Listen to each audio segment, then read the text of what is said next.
E também tem o nosso WhatsApp, que é o 13 98187 2197. Ele tá aqui em cima na nossa tela aqui. Manda mensagem de áudio pra gente que a gente roda aqui no ar aqui pra vocês ouvirem. A gente gostaria muito que vocês enviassem pra gente mensagens ou de texto ou de áudio pra gente colocar aqui no ar. Tá bom? Antes de a gente passar para a próxima pauta, meus dois dedos sobre esse tema, eu acho que a gente tem um ponto ali que acaba também prejudicando o trabalho do analista de desempenho em geral, que é quando ele quer comunicar para a grande massa e quando você tem outras analistas de desempenho ou de tática que eles não querem comunicar o para que vai chegar a visão deles, a ótica deles. Acho que eles só querem comunicar que, olha aqui, eu identifiquei uma coisa muito legal, eu sinto muita falta disso. Você identificou uma coisa legal e isso se aplica em que momento? E aí essa parte eu acho que falta.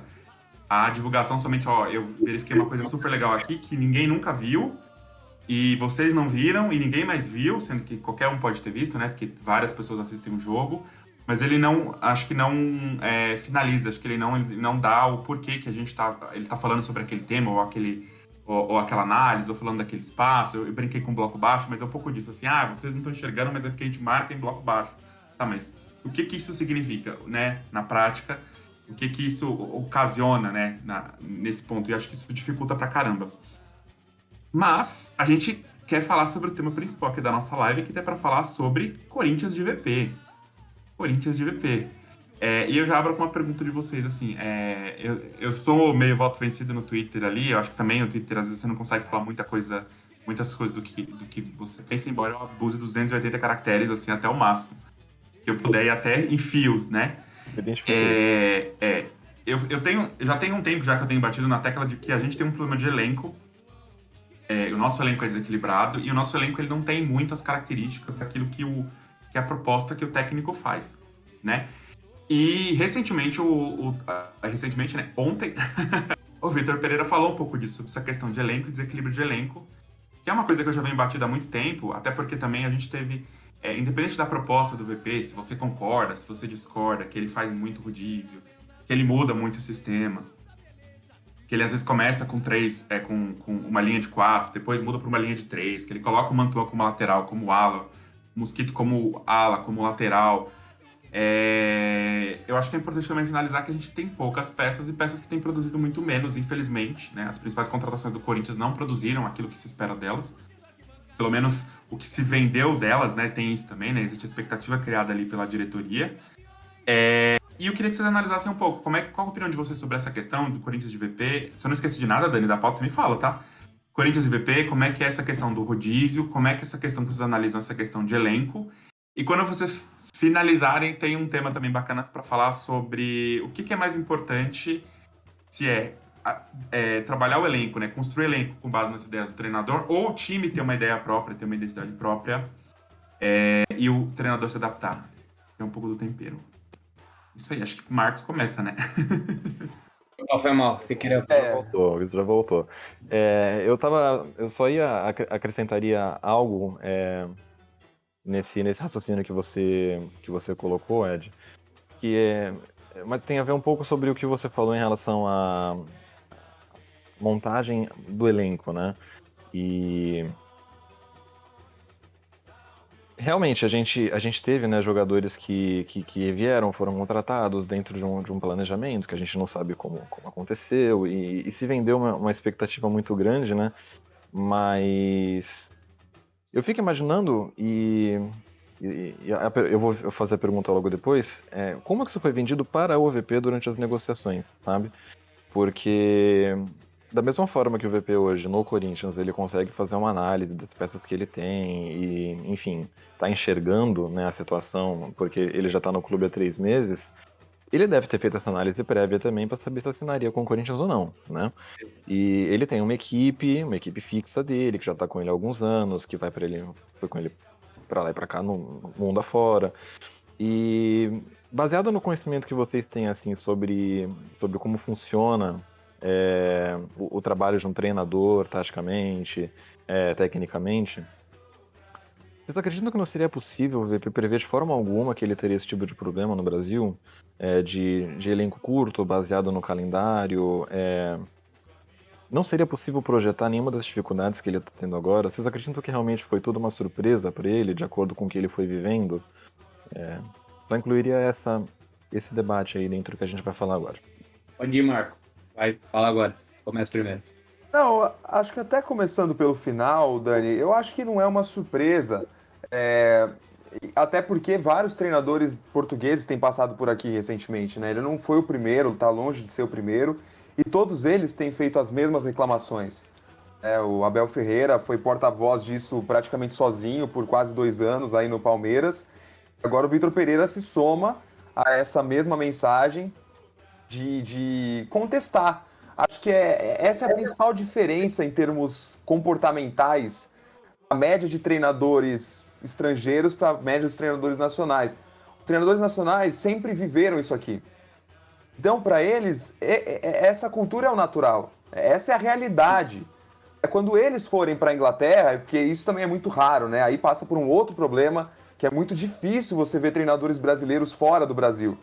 Mas quando eles forem para outros países, eles vão encarar outras realidades e outros problemas também. Mas no caso dos portugueses, enfim, é até interessante, você vê muito mais os portugueses reclamando disso do que dos argentinos, né? Os argentinos vêm sempre para cá também e eles reclamam muito menos porque também faz parte da cultura do futebol argentino. O calendário, por mais que na Argentina comece no meio do ano e termine no meio do ano, né? O calendário estilo europeu, a quantidade de jogos ela acaba sendo parecida porque quem ferra muito com tudo isso é a Conmebol. É claro que tem a parcela de culpa da CBF, a questão dos campeonatos estaduais aqui do Brasil, mas quem lasca com tudo isso, na minha opinião, é a Conmebol por conta da inflexibilidade das competições sul-americanas, né? Acho que o problema começa, na verdade, ali. Só um dedinho, Mar, desculpa te interromper. A gente estava discutindo isso ontem no grupo sobre isso. O pessoal falando assim, mas Modric tem 30 e poucos anos e desempenha muito bem, e o William, jogo sim, jogo não joga. E a gente foi contar, o William no calendário brasileiro tem mais jogos que o Modric numa temporada inteira. Então, só complementando o que você falou, desculpa te interromper. É isso. Imagina, que é isso. Não, informação importantíssima. E acho que assim, o caso do William, ele é um caso diferente, eu acho. A gente pega todas as contratações que chegaram, o William, ele é a que tem uma carreira mais consolidada, jogou mais tempo em alto nível, tem o maior potencial físico estando na sua plenitude. Então, assim, gente, o William não faz gol. Quem vai pro estádio jogar, quem vai pro estádio ver o jogo, não tem a menor capacidade. Eu acho muito difícil alguém que vai pro estádio ver um jogo do Corinthians e chega em casa depois e fala, pô, o William é um jogador comum. Ele não é um jogador comum, gente. Não faz gol, não dá... Mas o volume, a produtividade do William em campo é uma coisa sobrenatural para o futebol brasileiro, né? Não acho ele o melhor jogador do futebol brasileiro, acho o Dudu melhor do que ele, acho o Hulk melhor do que ele, mas assim, para a realidade média do futebol brasileiro, ele é muito acima da média, entendeu? Perfeito. Então assim, eu acho que o caso dele não é uma questão necessariamente de desgaste. Ali pode ter algum histórico que a gente não saiba, porque desde que o William chegou aqui no Corinthians tem sido assim. E ano passado o Corinthians não estava jogando segunda e quarta, gente. Não estava jogando domingo e quarta. O Corinthians do Silvinho jogava a cada 15 dias, mais ou menos, né? Toda semana, mas assim, nunca mais do que uma vez. O Corinthians só estava no Campeonato Brasileiro. E o William sempre teve problemas de lesão. Ele foi o que mais demorou para estrear. E logo quando estreou, ou no segundo jogo, já estourou alguma coisa. Ele precisou ficar mais tempo. Então, realmente, ele foi o que teve a sequência mais demorada, assim, de jogos, e o Corinthians teve todo o cuidado desde o início, né, para inserir ele no elenco. Então... E o começo desse ano foi preocupante também. Se a gente lembrar, o William, ele perde os primeiros jogos do Corinthians pré-temporada, ele fica meio de fora, afastado, e assim, quando entrava no final do segundo tempo. Então, gente, o William tem alguma coisa ali que a gente não sabe. A realidade para mim é essa. Tem algum histórico de alguma lesão mal resolvida lá na Inglaterra, tem alguma coisinha ali que não é desgaste. É diferente do Renato Augusto, do Juliano, do Roger Guedes, do próprio Maicon. Esses jogadores passaram muito tempo jogando em ligas secundárias, ligas que exigiam um pouco deles fisicamente durante os jogos. Não era só uma questão de menos partidas no calendário, era uma questão de que o nível de dedicação deles para conseguir jogar em alto nível naquela liga não precisava ser tão grande. Então a gente não sabe como foi essa preparação ao longo do tempo. Então ali eu acredito que é um tipo de problema, que é desgaste, que eu até hoje não tenho certeza, tenho essa dúvida, se é possível fazer esses caras a longo prazo jogarem jogo sim, jogo também. Eu não sei. Eu imaginei que a comissão do Vitor Pereira conseguiria fazer um trabalho mais rápido para fazer esses jogadores conseguirem estar inteiros fisicamente para todos os jogos, pelo discurso inicial. Foi justamente esse, de preparação física, um foco muito grande na preparação física, na retomada. E até hoje, na realidade, até 4 meses, a gente vê que agora, 4 meses depois que o Vitor Pereira chegou, ele começa a repetir o time, ele começa a repetir. Então, durante esses 4 meses foi praticamente rodízio em todos os jogos, e agora a gente vê que ele está tentando ver se esses caras aguentam, porque é claro que o nível técnico deles é diferenciado. É claro que ter Juliano e Renato Augusto juntos no meio-campo é uma coisa que não dá para abrir mão de qualquer jeito, você tem que se esforçar, a comissão tem que tentar o máximo que puder para fazer esses caras jogarem juntos, porque eles são diferentes. Mas assim, se até agora não conseguiu, agora é a hora da verdade. É esse momento que a gente vai descobrir se vão conseguir ou não. Eu acho que o rodízio, aí fechando com o começo da pergunta, eu acho que o rodízio não é algo que o Vitor Pereira queria. Até porque na primeira coletiva dele, o Vitor Pereira falou que achava fundamental ter um time base. Falava, não, a gente precisa de um time base. Então, assim, ele não tinha visto ainda como é que era a preparação física do Corinthians, como é que estavam os jogadores fisicamente. Então, a ideia dele não era o rodízio. Ele foi obrigado a fazer o rodízio porque viu que o nível de preparação dos jogadores não era suficientemente adequado para que eles jogassem 2 vezes por semana. Agora, tá criticando aquela brincadeira de bola, seu Marcos? Você tá criticando os jogadores brincando de bola ali? O senhor é muito Não, isso daí eu não faço. Bola grandona, né? Aquele prêmio legal e tal. Mas é isso, cara. Eu vejo assim e vejo que o problema é que os jogadores que ficaram tentaram se preparar agora fisicamente, a gente perdeu um pouco de ritmo de jogo, né? Renato Augusto perdeu ritmo, Juliano perdeu um pouco de ritmo. Pra mim, o Renato Augusto é a figura central nisso. Jogar menos fez mal pro Renato Augusto, na média. Porque a compensação física dele, estar um pouco melhor fisicamente nos jogos que ele joga, não tá compensando a bola, o quanto que a bola caiu. O rendimento técnico dele. Então, até por isso, talvez o VP esteja insistindo mais nele nesse momento, mesmo tirando no começo do segundo tempo, para devolver o ritmo de jogo pro Renato Augusto, mesmo sacrificando um pouco a parte física, porque o nível técnico dele caiu demais com essa pausa no ritmo de jogo. Bom, vamos lá. Agora falando um pouco de uma outra questão que o Dani levantou. O Marco falou um pouco, mas acho que queria começar por ela. Quando o Abel Ferreira chegou, não sei se todos lembram, o pessoal que está aqui assistindo, vocês também que estão aqui fazendo parte dessa conversa, o Palmeiras tinha um calendário que, se você pegar simultaneamente, o Palmeiras jogava Brasileiro, Libertadores, Copa do Brasil e Mundial. Pra quem não lembra, o Palmeiras também foi pro Mundial e perdeu pro Tigres. Isso no espaço de, se eu não tô enganado, ele chegou no começo de novembro. Mantendo a máxima. Mantendo a máxima. Continua, desculpa, João. E aí ele chegou em novembro e a temporada acabou em fevereiro, ou seja, ele teve 4 competições para disputar em um espaço de 4 meses e sabe-se lá, não sei, não faço a menor ideia de quantos jogos ele teve nesse período, mas tenho certeza que foram muitos, tanto é que vários momentos o Palmeiras teve que jogar terça, quinta e domingo, que é uma coisa muito surreal. Se eu não estou enganado, lá em 2015, quando o Corinthians estava na pré-Libertadores, aí teve uma ocasião do tipo de jogar terça, quinta e domingo, por falta de calendário, mas é uma coisa que hoje em dia a gente também, mesmo com pausa por conta de Covid, a gente não estava vendo isso, né? Só na época do Paulista. Então, ele chegou num cenário tão caótico quanto, ou até pior de repente, porque ele chega no momento que está afunilando as coisas, que o Palmeiras já tá jogando umas oitavas de final de Libertadores, de Copa do Brasil, que o time já tá pelo menos no pelotão de frente, já tava na época, né? Acho que tava pelo menos em 6º lugar no Brasileiro, e ainda tinha, pleiteando essa conquista da Libertadores para disputar um Mundial que era inédito. Então, você pega um cara que chegou numa situação ferrada ali, que ele tinha que jogar com o time reserva, mas quase ninguém lembra disso. Não sei se... acho que parece que é uma coisa que ficou no passado e nem os palmeirenses se recordam disso, que o Palmeiras tinha que jogar com o time completamente reserva. E era inevitável, porque como que você vai jogar? Humanamente impossível. É uma coisa que todo mundo fala, então, porque o calendário é difícil, tem que reformular. Mas mesmo assim, não vai ser igual à Europa, porque o Brasil tem proporções continentais. O Brasil é do tamanho da África, praticamente, cara. É muita coisa.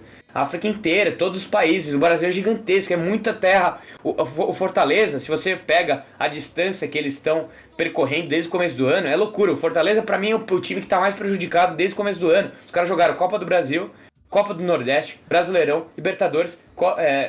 Eu falei alguma coisa que eu esqueci? 5 campeonatos, né? Copa do Nordeste, Estadual, Libertadores, é tudo Libertadores, Brasileirão.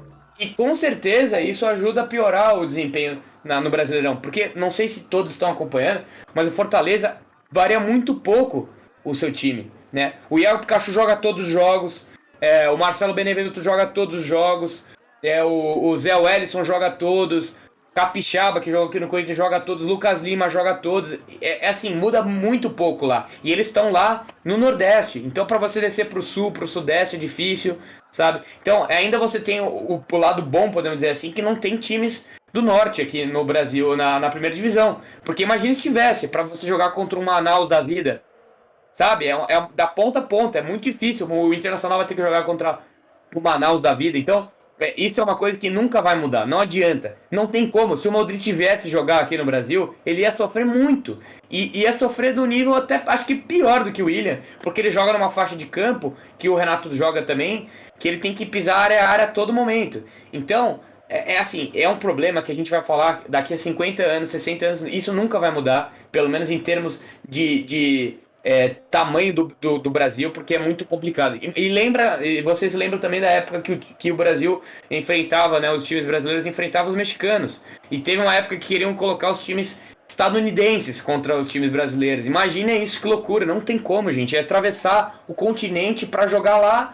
lá em cima, lá no polo norte da vida. E não tem como. Você atravessa o mundo de norte a sul, né? Para jogar nos Estados Unidos. É loucura. Não tem condição. Ia ser, né? Quarta-feira jogando contra o Galaxy em Los Angeles. Não tem como. É mudança de fuso horário também. No sul. Eu lembro que o Corinthians jogou contra o Tijuana em 2013, que é uma cidade que fica muito próxima dos Estados Unidos. E domingo jogava, por exemplo, com Palmeiras. Aí você vai quarta-feira para jogar no México. Isso é loucura, gente. Não tem como. Então, assim, o que o Vitor Pereira falou na coletiva ontem, agora voltando pro ponto, assim...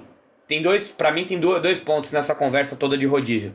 Primeiro, eu acho que em nenhum momento a torcida pediu para que jogassem os 11 em todos os jogos. A torcida não quer que jogue Cássio, Fagner, William, todos os jogos. Ninguém tá pedindo isso. E eu acho que ele entende isso muito por conta das perguntas que são endereçadas a ele nas coletivas, que para mim poderiam ser muito melhores. As perguntas são muito... Agora que a gente tem presencialmente, tem esse... Vamos cortar uns repórter português também, para melhorar a coletiva. Pior que agora teve um cara de um canal de Portugal que ele perguntou ontem na coletiva que eu vi, não vou recordar o nome, mas ele perguntou e eu não me recordo desse cara tá presente, pra vocês verem como que o Vitor Pereira também chama atenção nisso aí, porque o que ele fala acabava reverberando lá, né?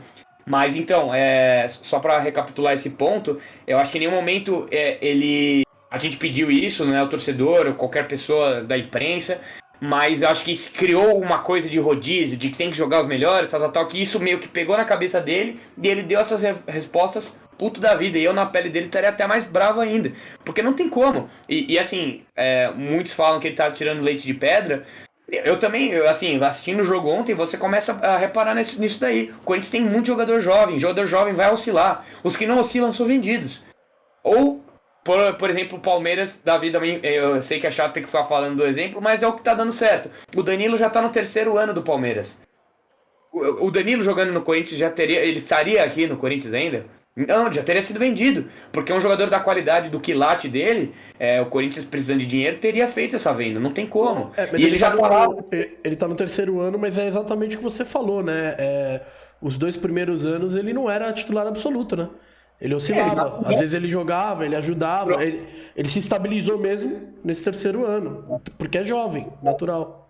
Exatamente, o Duqueiroz, pô, acho que a ascensão dele é meteórica, mas isso é uma coisa que, infelizmente, pro torcedor é ruim, porque quem imagina, eu pelo menos acho difícil pensar e visualizar nele ficando pro ano que vem. Né? E é uma coisa engraçada como que o futebol é dinâmico. E para vocês verem processos, eu sei que é uma viagem muito longa, se a gente ficar falando disso aqui, vai a noite inteira. Mas o Duqueiroz, até agosto de 2020, ele era da empresa que eu trabalhava, que eu trabalho ainda como analista de desempenho. Ele fazia parte da empresa, ele estava sem perspectiva de jogar no Corinthians profissional. A gente estava tentando negociar ele com algum lugar do Brasil, ou pelo menos tentar emprestar para algum time de fora, para de repente ter uma opção de compra e o time de fora comprar, porque ele estava jogando no Sub-23 do Danilo, né? Ele estava ali escanteado e aí o Silvinho conseguiu colocar o cara, mas eu não entendia porque ele não subia. Porque na época, pra quem lembra, o Cantillo era o primeiro homem, o cabeça de área, né, do Corinthians, jogava com o Gabriel e o Rony na frente, como internos, que é a plataforma que o Corinthians utilizou o resto de 2021. Então, assim, eu não entendia porque ele não ia, mas ele não ia. O Danilo não, o Danilo tem um histórico dentro do Palmeiras. E lá nessa empresa a gente tem menino do Sub-14 e o Palmeiras é bom pra ele. Se eu tenho como indicar agora o Palmeiras ou o Corinthians pra um jogador, eu indico o Palmeiras. Porque a estrutura é melhor, ele tem um projeto de carreira. O Corinthians, a gente tem as obscuridades dentro da base e isso acaba sendo muito difícil para permear e permitir um modelo de jogo estabelecido dentro do clube como um todo. Que foi o que o Dani falou no momento aí. Ele falou assim, não, porque... sobre essa ideia de implementar o estilo de jogo do técnico ou o clube ter uma identidade. O Corinthians não tem ainda como ter uma identidade, apesar de que o Vitor Pereira gostaria com certeza de ter isso. Pô, o 4-3-3 que ele usa, se tiver o time automatizado no Sub-17, no Sub-20, no Sub-15, isso é um processo que faz o jogador chegar sabe, bem montado. Lógico que também você prende um pouco o jogador para jogar nesse sistema que ele sempre esteve acostumado ao longo da vida, porque acaba sendo uma coisa que, pelo processo de aprendizagem do jogador, é bom ele estar em vários momentos diferentes, jogar no 3-5-2, 3-4-3, enfim, mas é uma coisa que muitos técnicos veem como o norte para o jogador chegar no profissional, que é onde ele vai render tecnicamente, fisicamente, taticamente, psicologicamente, para gerar dinheiro no clube e gerar retorno dentro de campo também. Então, se você automatiza esse processo, facilita. Mas dentro de tudo isso que a gente está falando aqui, eu, Marco, todos vocês, é muito difícil de você ter esse tipo de automação, né? Então, a gente vê o porquê os meninos do Corinthians oscilam tanto, né? E aí, observando ontem, eu fiz um comentário num grupo que foi o seguinte: o Mantuan deu uma virada espetacular de jogo, parecia o Renato Augusto virando o jogo. Ele deu uma invertida maravilhosa pro Adson. Depois, passou uns minutos, ele falou, vou tentar de novo, porque o jogador tem muito disso de confiança. Pô, vou inverter a bola de novo. Nem é a do Mantua ficar invertendo bola, né? Lançando e variando o corredor. Mas ele foi um lance muito mais fácil, que ele estava mais próximo do outro corredor. Ele pegou mal pra caramba na bola e deu a bola, devolveu de graça. Até gerou aquele frisson no estádio porque era um passe teoricamente fácil. Mas isso mostra como que esses meninos vão continuar oscilando muito, porque eles estão subindo, eles estão sendo colocados numa fogueira cotidiana, né? Eles estão sendo expostos a clássicos, eles estão sendo expostos a jogos fora de casa de Libertadores, a jogos de Bomboneira. Pô, você pega o time que jogou do Corinthians contra a Bomboneira, se você vai pensar, puta, esse é o time, acho que o torcedor vai falar que não. Mas não tem muito pra onde correr, porque, como diz o VP, os miúdos, se não fosse por eles, o Corinthians estaria, não sei se brigando para não cair, mas se tivesse jogando com todo momento, com as mesmas peças, com esses jogadores que a gente tem um elenco desequilibrado, né, como a gente fala, que tem ou muito jovem ou um cara muito velho, né, você acaba pegando isso e acaba estourando, em lesão. E olha que tomaram o maior cuidado possível, só que aí agora sai o Gil machuca de novo, porque o Gil estava, se eu não me engano, em 7 jogos seguidos. Ele não estava sendo substituído, ele estava jogando titular todas as partidas. Então o Fagner volta com cautela. Existe todo esse processo porque não tem jeito, não tem como não estourar.